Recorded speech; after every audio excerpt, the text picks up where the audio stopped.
तो इस वक्त हमारे साथ मुंबई से जुड़ रहे हैं द बोनस के editor Anshuman Tiwari sir. Sir बहुत बहुत स्वागत है आपका। धन्यवाद हर्ष। उंगलियों पर दुनिया में आप सबका स्वागत है। इस सप्ताह की शुरुआत कुछ ऐसे बड़े घटनाक्रम के साथ हो रही है जिनका असर आज भारतीय बाजारों पर भी दिखेगा और अंतर्राष्ट्रीय बाजारों पर। हालांकि भारतीय बाजारों को दो बैंकों के नतीजे आज प्रभावित करेंगे। रिलायंस के नतीजों की प्रतिक्रिया भी आज दिखेगी। लेकिन अंतर्राष्ट्रीय स्तर से कुछ महत्वपूर्ण घटनाक्रम है जिनका असर हमें समझना जरूरी है। भारत और अमेरिका का व्यापार समझौता लगभग फंस गया है। संधि की संभावना अब सीमित दिख रही है। डिजिटल टैक्स, एग्रीकल्चर के को बाजार में एक्सेस को लेकर असहमतियां ढेर सारी हैं। सहमतियां बेहद सीमित हैं। और इसीलिए वाणिज्य मंत्री पीयूष गोयल ने कल यह कहा कि जल्दबाजी में कोई समझौता नहीं होगा। दूसरी दिक्कत दुविधा यह है कि भारत में संसद का सत्र से शुरू हो रहा है। अब इस तरीके की कोई भी संधि करना जिसमें कि भारत के व्यापारिक हित, आर्थिक हित और कृषि हितों पर भारत को कुछ ज्यादा जमीन, कुछ ज्यादा हिस्सा देना पड़े, ये सरकार के लिए मुश्किल होगा क्योंकि राजनीतिक दबाव बढ़ने के भी आसार हैं। इसलिए भी संधि की संभावना को लेकर अब काफी ऊहापोह है।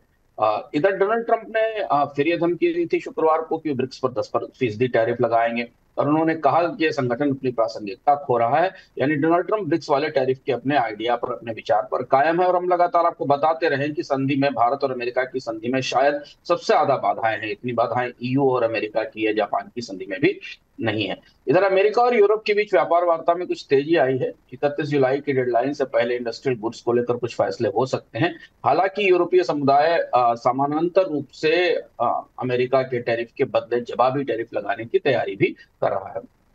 सबसे महत्वपूर्ण खबर राजनीतिक रूप से जापान से आई है। जापान में बड़ा राजनीतिक उलटफेर हुआ है। जापान का जो सत्ताधारी गठबंधन है एलडीपी कोमितो, वो वहां के अपर हाउस में अपना बहुमत गंवा बैठा है। वहां सरकार का बहुमत गिर गया है।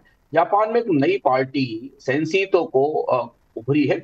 इसका इस पार्टी का जन्म कोविड के दौरान हुआ था। कोविड के दौरान यूट्यूब और व्हाट्सएप की चर्चाओं के बीच में ऐसा माना जाता है। लेकिन ये पार्टी डोनाल्ड ट्रंप जैसे अब राजनीतिक एजेंडे के साथ आगे आई, जिसमें जापान फर्स्ट है, अनिवासियों का, प्रवासियों का जापान में प्रवेश रोका जाए, और इसे समर्थन मिलता दिखाई दे रहा है। संकेत हैं कि प्रधानमंत्री शिगेरू इशिबा इस्तीफा नहीं देंगे, लेकिन विपक्ष का दबाव बढ़ा है। इस राजनीतिक घटनाक्रम का सीधा अगर एशिया और यूरोप के बाजारों पर दिखाई देगा। भारत के बाजार पर भी इसका असर थोड़ा बहुत होगा। येन में अस्थिरता है। जापान में 30 साल के सरकारी बॉन्ड यील्ड 30 रिकॉर्ड ऊंचाई पर है, क्योंकि इस राजनीतिक अस्थिरता के बीच जापान में सुधार रुकने की आशंका है। इधर ट्रंप ने कहा है कि डील अगर नहीं हुई तो टैरिफ पक्का है। अब जापान को 1 अगस्त से पहले तक डील भी करनी है अमेरिका के साथ। इस राजनीतिक अस्थिरता के बीच वो डील फंसती हुई दिखाई दे रही है। जापान का निक्केई इंडेक्स राजनीतिक उतार चढ़ाव और अस्थिरता के कारण गिरा है। ऑटो टैरिफ की संभावना बढ़ रही है। ईयू में जर्मनी, नीदरलैंड्स और स्वीडन ने ईयू के कॉमन बारोइंग के प्रस्ताव को रोक दिया है। ईयू एक ऐसा प्रस्ताव लेकर आया था जिसमें ईयू के सारे देशों के लिए कॉमन बारोइंग की जाएगी। लोग एक साथ कर्ज उठाएंगे और आपस में बांटा जाएगा। जर्मनी, नीदरलैंड्स और स्वीडन, चूंकि जर्मनी बड़ी अर्थव्यवस्था है, उसने इसे रोक दिया है। तो शायद ये प्रस्ताव अब लागू नहीं होगा या आगे नहीं बढ़ेगा, क्योंकि ईयू में अलग अलग देशों को अलग अपने अपनी शर्तों के तहत, अपने बजटों के तहत बाजार से कर्ज लेने की छूट है। रूस और यूक्रेन युद्ध में शांति की कोई कोशिश नहीं दिख रही है। ड्रोन हमलों के बाद रूस ने ओडेसा में फिर जो यूक्रेन के ऊर्जा संयंत्र हैं उनको निशाना बनाया है। इससे बिजली आपूर्ति प्रभावित हुई है। हालांकि रूस ने संकेत दिए हैं कि वो यूक्रेन से सशर्त शांति वार्ता कर सकता है, लेकिन इससे पहले वो यूक्रेन पर हमले के अपने मकसद पूरे करेगा। इधर रूस और ईरान मिलकर सीरिया में थोड़ा सक्रियता दिखा रहे हैं। गोलान पहाड़ियों के आसपास सैन्य सहयोग बढ़ने की संभावना है। सीरिया और इसराइल के मोर्चे पर थोड़ी शांति है, लेकिन इजरायली एयर स्ट्राइक्स की पुष्टि हुई है और हिजबुल्लाह ने वापस पलटवार की धमकी दी है। इसलिए यहाँ इस क्षेत्र में अगले 24 घंटे में, 48 घंटे में कोई तनाव बढ़ता दिखाई दे सकता है। ये अंतर्राष्ट्रीय स्तर से जो मैक्रो खबरें आ रही हैं, जो पिछले सप्ताह के अंत से लेकर अभी तक है, उनका असर भी समझ लेते हैं। चीन ने अपने यहाँ रियल एस्टेट संकट के बाद भी ब्याज दरों को न्यूनतम स्तर पर रखा है। और इसकी वजह यह है कि किसी तरह अर्थव्यवस्था में जो स्टिमुलस है बढ़ोतरी है, उसे बनाए रखा जाए। चीन की कंपनियां अपनी इलेक्ट्रिक व्हीकल कंपनियों की फर्जी सेल्स डेटा को लेकर सख्ती कर रही है। इसमें खासतौर से जीकर और नेटा की जांच शुरू हुई है। इन कंपनियों ने अपने वाहनों की बिक्री को गलत ढंग से बताया था और उसे बढ़ा चढ़ा दिखाया था।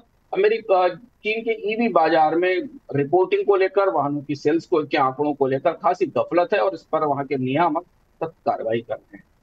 एक और चिंताजनक खबर यूरोप में है। यूरोप में बैंक ऑफ इंग्लैंड और यूरोप के बैंकों ने डॉलर लिक्विडिटी को लेकर अब थोड़ी ज्यादा सतर्कता बरतनी शुरू कर दी है। और अब बैंकों से कहा गया है कि वो उनके पास पर्याप्त डॉलर होने चाहिए ताकि डॉलर फंडिंग को लेकर कोई क्राइसिस ना आए। इसकी बड़ी वजह 1 अगस्त की तैयारी है। 1 अगस्त से जो टैरिफ लागू होने वाले हैं, और चूंकि ज्यादातर देशों के साथ संधियां नहीं होती देख रही है, तो इसका बड़ा असर ग्लोबल ट्रेड की उथल पुथल पर और अमेरिकी डॉलर पर पड़ सकता है। चीन और अमेरिका के बीच जो ताजी छोटी संधि हुई थी, उसके बाद अमेरिका को चीन से रेयर अर्थ के एक्सपोर्ट में 32% की बढ़ोतरी आई है। कमोडिटी बाजार की तरफ चले तो अमेरिकी WTI की कीमत में हमें कितना फ्यूचर्स में करीब 2.1% की गिरावट दिख रही है। सरकारी भंडार से सरकार का जो रिजर्व है उससे ऑयल की रिलीज बढ़ी है। डिमांड घटने की आशंका है। ब्रेंट क्रूड भी फिलहाल डिमांड की कमी के कारण और ओपेक के उत्पादन की बढ़ोतरी के कारण दबाव में है, $70 से नीचे है। कॉपर की कीमतें रिकॉर्ड ऊंचाई पर है। अमेरिका में कॉपर के एक्सपोर्ट पर जो ड्यूटी लगाई है डोनाल्ड ट्रंप ने, उसका असर पूरी दुनिया के कॉपर बाजार पर पड़ा है। चिली की खदानों में रुकावट भी है और चीन में स्मेल्टर में कटौती भी हुई है। कॉपर की कीमतें अगले कुछ दिनों में करीब से देखने लायक होंगी। भारत की ऑटो इंडस्ट्री को ये उम्मीद है कि अगर चीन में ईवी की जांच शुरू होती है और कंपनियों का उत्पादन कम होता है, तो कंपोनेंट्स का और रेयर अर्थ की सप्लाई भारत में शुरू हो सकती है। सोने चांदी में मजबूती है, स्टील में भी ठीक ठाक मजबूती दिखाई दे रही है। क्रिप्टो के बाजार में घटनाक्रम बेहद तेज है। डोनाल्ड ट्रंप ने पिछले सप्ताह जीनियस एक्ट पर हस्ताक्षर किए। पिछले ही सप्ताह अमेरिकी संसद ने पहले इस क्रिप्टो करेंसी कानून को मंजूरी दी थी, जिसमें स्टेबल कॉइन के लिए कानूनी ढांचा बनाया गया था। स्टेबल कॉइन्स के बदले करेंसीज का रिजर्व रखने का प्रावधान किया गया था। और इसका नतीजा ये हुआ है कि उसके बाद के 24 घंटे में क्रिप्टो मार्केट का कैप $4 ट्रिलियन को पार कर गया है, क्योंकि क्रिप्टो के कारोबार को अमेरिका में कानूनी आधार मिल रहा है। जीनियस एक्ट के बाद बिटकॉइन और इथेरियम में बड़ी उछाल आई है, 10% से ऊपर की उछाल है। और इसके साथ जो इंस्टीट्यूशनल इन्वेस्टर्स हैं, उनका बिटकॉइन में करीब करीब $2.1 बिलियन का इनफ्लो दिखा है। कॉइनबेस की होल्डिंग भी 40% बढ़ी है। अमेरिका की स्टेबल कॉइन की गाइडलाइंस जारी होने के बाद बैंक ऑफ अमेरिका अपना स्टेबल कॉइन जारी करने की तैयारी कर रहा है। करेंसी मार्केट में बड़ी स्थिरता है। एशिया में खासतौर पर जापानी येन में स्थिरता है। यह माना जा रहा है कि जापानी येन में अगर ज्यादा गिरावट होती है तो बैंक ऑफ जापान कुछ हस्तक्षेप करेगा, लेकिन जापान की राजनीतिक परिस्थिति आने वाले दिनों में येन को दबाव में और उतार चढ़ाव के बीच रखेगी। भारतीय रुपया स्थिर है, लेकिन कंपनियों ने डॉलर की हेजिंग बढ़ाई है। जैसा मैंने आपको शुरुआत में बताया कि डॉलर की परिस्थिति को लेकर 1 अगस्त के बाद पूरी दुनिया के वित्तीय बाजारों में चिंता है, यूरोप में भी और भारत में भी। अगर 1 अगस्त के बाद ग्लोबल घटनाक्रम ट्रेड बदलता है तो डॉलर को लेकर कंपनियां अपने आप को हेज कर रही हैं। डॉलर इंडेक्स में गिरावट भी आई है। क्रिप्टो में निवेश बढ़ रहा है और डॉलर की मांग घटी है।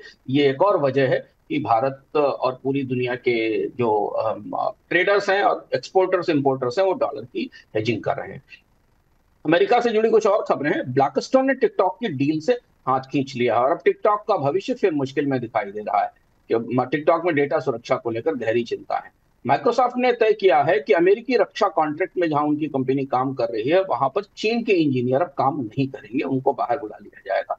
और इधर चीन में जो दोनों कंपनियां जीकर और नेता जिन पर की जांच चल रही है, उनके स्टॉक्स की ट्रेडिंग भी रोके जाने की खबर है।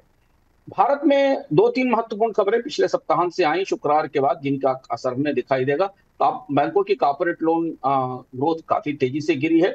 कॉर्पोरेट बैंकों से दूरी बना रहे हैं और बॉन्ड इक्विटी मार्केट की तरफ जा रहे हैं। गेमिंग कंपनियों को जीएसटी का नया नोटिस मिला है। दरअसल गेमिंग कंपनियां अपने विजेताओं को जो कैशबैक और बोनस देती हैं, जीएसटी के की अथॉरिटी ने उसके लिए नोटिस भेजा है और उस पर भी जीएसटी की मांग की है। रिलायंस के नतीजे आए हैं। जियो और डिजिटल की मदद से मुनाफा 18% बढ़ा है, लेकिन रिटेल कारोबारों में मार्जिन पर दबाव। अगले 24 घंटे में जापान की राजनीतिक अस्थिरता पर खासतौर पर नजर रहेगी और हो सकता है कि जापान में राजनीतिक अस्थिरता के बाद अमेरिका की तरफ से टैरिफ लागू करने के बयान फिर से दे दिए जाएं।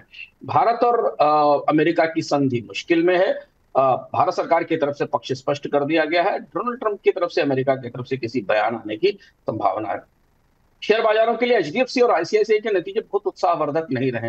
लोन ग्रोथ भी कमजोर है, ईपीएस भी कमजोर दिख रही है और मुनाफा दबाव में है। बाजार आज इन दो बैंकों के नतीजों को करीब से समझने की कोशिश करेगा और उस पर प्रतिक्रिया करेगा। इसके अलावा रिलायंस के नतीजों पर बाजार की प्रतिक्रिया आज देखने को होगी और कई प्रमुख कंपनियों के रिजल्ट्स भी आज भारतीय शेयर बाजार में आएंगे। उंगलियों पर दुनिया में मुंबई से आज इतना ही। वापस चलते हैं हर्ष के पास नोएडा स्टूडियो। बिल्कुल, तो सर आपने बहुत ही इंपॉर्टेंट चीज़ें बताई और ख़ास तौर पर जो एचडीएफसी का प्रोविजनिंग जो बढ़ती हुई दिखी है वो एक चिंता का विषय है। सर बहुत बहुत धन्यवाद हमारे साथ जुड़ने के लिए।